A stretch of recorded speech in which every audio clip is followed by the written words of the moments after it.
Welcome back. So it's been a few weeks since I've been behind a camera, doing some projects and getting things prepped for other stuff. But I wanted to take some time and go through kind of all but the first two steps of my Bivert backlight mod for my clear Game Boy. I didn't record the first part of this, taking off the polarization film of the screen, just because it was a very tedious process, and I was just kind of in a scramble to get it done. But let me walk you through what I did, and I'll record the rest of this, and that way we have a guide and evidence that it's been done. So this is what remains of the old polarization filter and reflective panel. I don't really know what to call this stuff, from the old screen. What it was this stuff here kind of acted as like a two function thing. It acted as one as a polarization filter and two as a reflective material. Because the old screens in these old Game Boys didn't have backlights, you would always have to hold it under a light to get visibility on it. The way it worked was that you had the polarization filter, which would help with filtering through the screen. I don't really know how the technology works. I just know knows what it's called. And it would use a bit of the reflectiveness here to bounce the light through the screen back out and then show you the content of the screen. So it's on at the moment, and it's really hard to see because there's no reflective material on it. But if I slide in what we did have, you can kind of see it gives you the green hue that you would have. And you can see like it's on and what would be the splash pages here. So the goal behind this mod, I'm gonna throw this out now. The goal behind this mod is install a backlight behind the screen. This is just a standard, like light screen. It comes with a polarization filter, and this just sits behind here like this, and these get soldered to, I think this capacitor right here. And then the filter goes in front, and you have a backlit screen. The second part of the mod is installing this thing called a Bivert chip or Bivert module. And that goes on the main board here, kind of between some of these pins here, and you lift two of these pins up on the ribbon connector for the screen control board, daughter board here. What this does is it I might be wrong here, I'll have to look it up. I believe it inverts the colors of the screen. So then when you rotate the polarization filter 90 degrees, you can kind of see how it lets light in one way and not the other. And it inverts the colors so that you get a more, I guess, pleasant view of the screen. It'll look cleaner, and I'll do these in separate steps and we'll see the difference. But it is a two-part mod to get to that point. So we're gonna continue now with these steps. What I did here was, like I said, remove the polarization filter, and I did that by taking these two screws off here that hold one of these two ribbon cables in place. And then I took a small knife or razor blade and I slipped it under the corner behind the filter, but in front of the filter, but behind the panel, kind of inched my way around the edges until it came up smoothly and enough I could get my thumb and finger under it and then peel it off, and then rubbing alcohol, then clean off the adhesive on the back of this. And the front has to be clean, but we'll get to that. If you do try this yourself and you feel confident in your soldering skills, I would just take off the actual screen between here. This bar here comes off right here. And then these solder joints all get desoldered and the whole thing will lift away, and it's much easier to get stuff off. I didn't feel confident in it, and I didn't do it that way. But it still turned out relatively okay up here on the screen. So what I'm going to do now, we're going to install our backlight panel, wire this up, and then we are going to install the backlight panel into the screen. And then once we make sure that works, we'll move on to the actual Bivert chip onto the board. So to start, I'm going to tin up the backlight light panel thing here. And then we will position it behind the screen and solder it to 2 points next to a capacitor. That is the wiring point that they seem to be going to. There's a screen thing on here, this protective film. I'm gonna leave it on. Don't actually know if it's needed or not. But like I said, this just slides under here right there. A bit of a bulge on it, but we can bring that down. I just gotta get these wires soldered in place. So, like I said, this will sit here like so, and then these wires are going to go here. That's not in view. They're going to go here where this capacitor is. So I'm going to trim these down. They give you, a good length, but I'm going to trim these down so they're not as long. And then I'm going to solder them in place, and then we'll position this in there. Now I want to make sure that the wires reach where they need to go, but they're not in the way of anything that needs to be screwed down or gets pressure under it when screwed down. Don't want to cause a kink in anything that doesn't need it, so.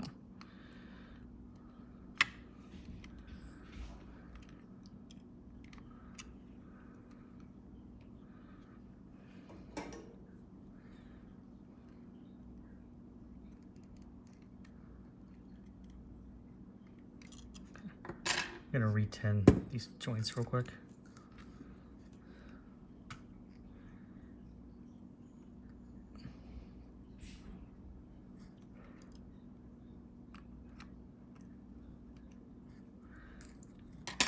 Sure, this thing hasn't seen fresh solder in, I don't know, 40 years.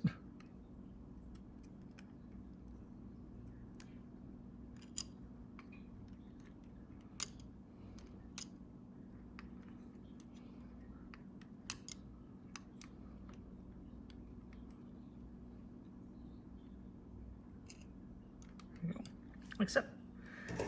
Now if we turn it on, it should light up. And we don't see anything because there's no polarization film in front of it. So if we just slide this in,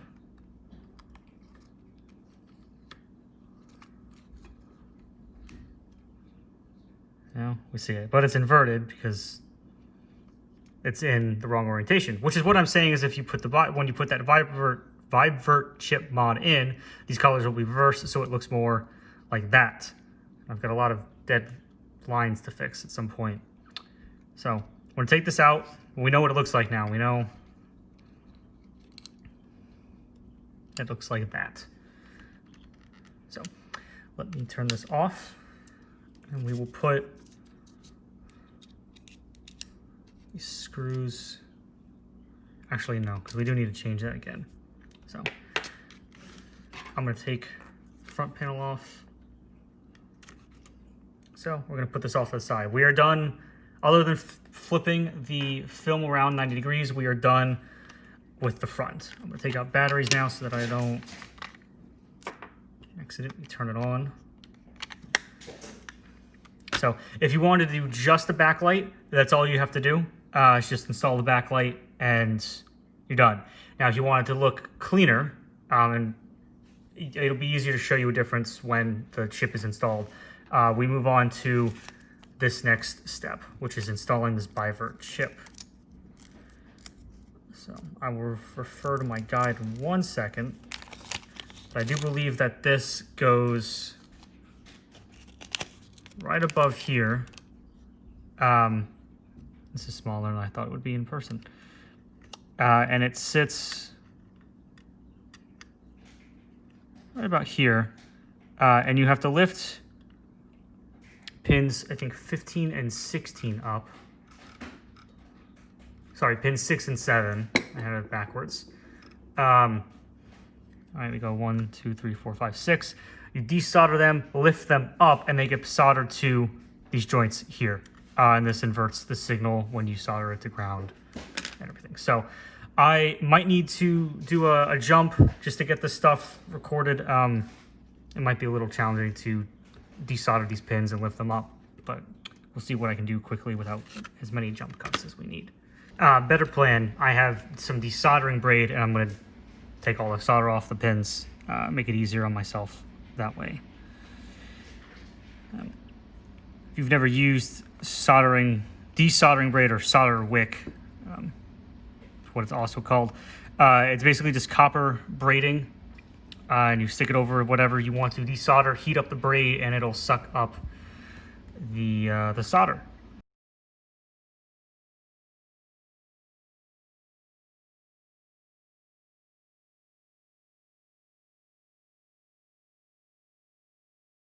So I did what I said. I took my soldering braid, soaked up most of the solder, and then just kind of heated these up. Took some tweezers and kind of went underneath the back of it, and then heated them up slightly and just kind of pried, and they popped right off without issue. I will say I did accidentally pull a pin 8 thinking it was pin 7, but I just pushed it back down and soldered it back. So now we take the Bivert chip. It's going to go over these 3 pins. So what I'm going to do is one, this has a little head sticking on it. I'm gonna take this off. Some flush cut trimmers just to make it more flush. And then I'm going to tin them. I'm gonna try and get just some new solder on them just to make them easier to solder to in a second. We're doing pin 1 and 3. Okay. I don't actually know if these are used more for support joints or if they're used for actual contacts, but I put some solder down on them, so now what we can do, heat them up, and that'll keep it in place. I need to adjust this ever so slightly.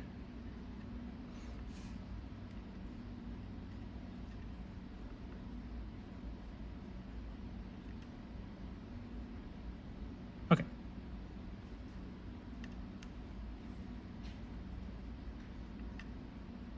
Like so. Now we'll put the other 2 pins down.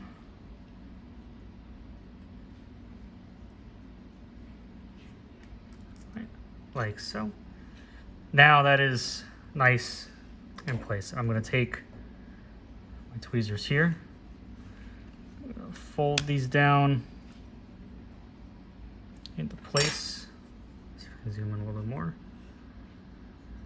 Sorry if it's a little blurry. It doesn't really zoom in past that except for digital zoom. Now with those in place or lined up, I'm going to just solder them on like so. Okay. And now we have to do ground. The ground wire will run from the pin on the board, labeled ground, as such. And actually, I think it can go to what would be pin 1. Right. I've seen there are some guides that mark ground as being soldered to a actual grounding pin. I think it's one of these top corner ones. But this guide I'm looking at right now has it just being merged with these 2 pins right here, which would definitely be a cleaner look, especially since it's clear. It's probably one less wire that we run the risk of seeing. So I'm just trying to find the guide. Okay. Yeah, so one guide has it going to this pin right here, which is what I'm probably going to do because I know for a fact I've seen other people do it that way. And we'll have the daughter board in front of this. We probably won't see this wire anyways. So I'm going to retin these 2 parts.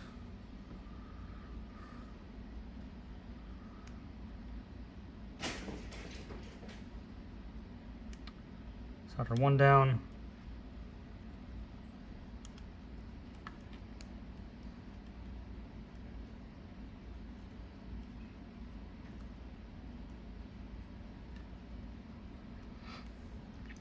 Let me solder a second.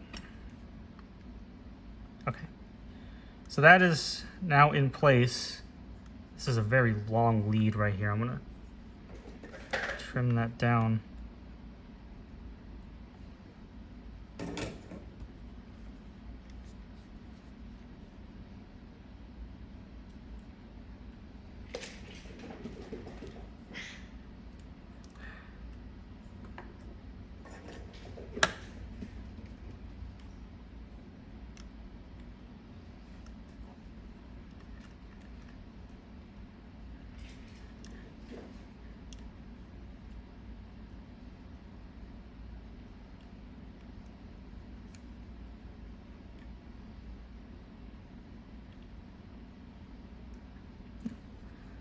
like so.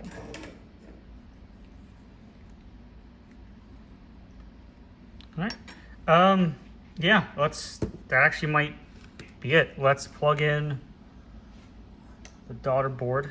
Make sure that this stuff has been properly flipped.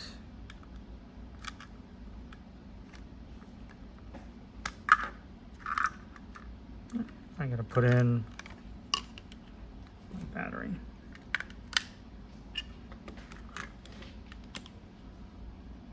All right, so remember we haven't changed the polarization film and that this is now flipped. So what we do now to fix this, take out the film and we just rotate it 90 degrees. Like so. And then see I'm putting pressure down on the screen trying to fit this stuff and it's breaking lines. But that's the mod. I'm gonna grab a game and probably off camera real quick try to fix a lot of these lines. So I'll be back in 1 second. Okay, so I had done some quick looking and some quick attempts at fixing it, and it seems that the horizontal lines are not fixed the same way as the vertical ones that I've seen people do online, which is kind of okay. I had them when I first bought this thing a couple weeks ago, actually a couple months ago at this point. I had like a couple of them, and my best guess is when I pulled this up to get to the polarization film to remove it, I probably just pushed a little too hard on the ribbon cable or a little too much force somewhere, and it just kind of made it worse than what it already was. So I'm gonna try and find a replacement screen. I did some looking. They don't seem to be too common. Probably just given the fact that these things are so old.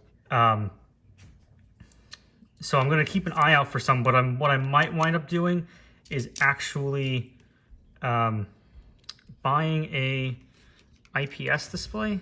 Kind of like I've done in my other mods. I've seen them for sale. I believe that they replace basically the entirety of this front daughter board. You resolder their speaker to it, but it has button points. It's got the whole new screen that sits on it. It's got everything you need. I might look at doing that instead. It would keep certainly everything else in line with what I've already done, with everything getting a IPS backlight mod. So we'll look into that. But for now, I'm gonna put this back together. I'm gonna just reassemble it. No harm, no foul. It's not really in any worse condition than it already was when I bought it. So I'm not too broken up about it. Plus it's another project for down the line. Whether it's replacement screen, figuring out a method that actually works really well, or, you know, whole new screen. That's better. So I'm gonna finish putting this back together. I will jump to when it's done. We'll give a quick demo and gloss over what it looks like with the Bivert mod installed, and then we'll call it a day. Got game. Let me turn it on.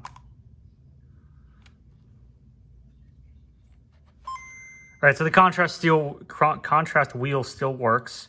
I actually guess it does matter, or it does make sense. The contrasting is in reverse, so going up now increases the contrast, going down decreases it, opposite of what it was before the Bivert. So ignoring the damaged screen, it is actually really it is so much better than what it was stock. I'll see if I can. I'll use my old video as a reference when I was repairing this thing, but it was definitely not easy to look at, and this is a lot better. And if I turn my light off,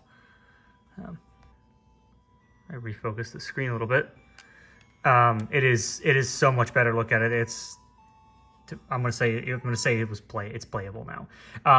I really enjoyed it. It's a fairly easy mod, minus the issue of having to pull your screen up to take the polarization field off. But it's a quick and easy way to give your old Game Boy a backlight to make it playable in essentially all light conditions, which is really nice if this is something that you play more than something like a Game Boy Micro or other Game Boy.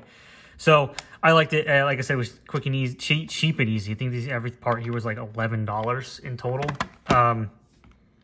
But yeah, I'm gonna keep an eye out for a replacement screen. If not, I'm just gonna get a whole IPS module, make this whole thing look nicer than it is now, and we can fix those lines on another way. So thank you for watching. I'm sorry it's not 100% pretty to look at. Mistakes happen. Learn from mistakes, which is always good. So again, thank you for watching. If you've got any questions, feel free to ask them below, and I'll do what I can to answer them. Or if you've got a question about some other stuff, feel free to ask. I know some people have been asking about my secret lab chair follow-up. I'm getting that prepped, writing down people's questions and preparing the video for that. So thank you for watching this. Keep an eye out for that video down the line, and I'm going to hopefully have more projects in the future. And otherwise, thank you for watching, and come by next time. Bonus thing, if anybody cares. If you're going to do what I do and you kind of have this stuff more for collection than actual use, and you don't want the batteries to drain and get corroded over time, I just got a sticky note between one of the battery contacts, and it, keeps it from completing the circuit. So good way to keep batteries in there if you ever want to use it. But this way they're not being drained sitting on shelf and are less likely to get corroded over time. So thank you again.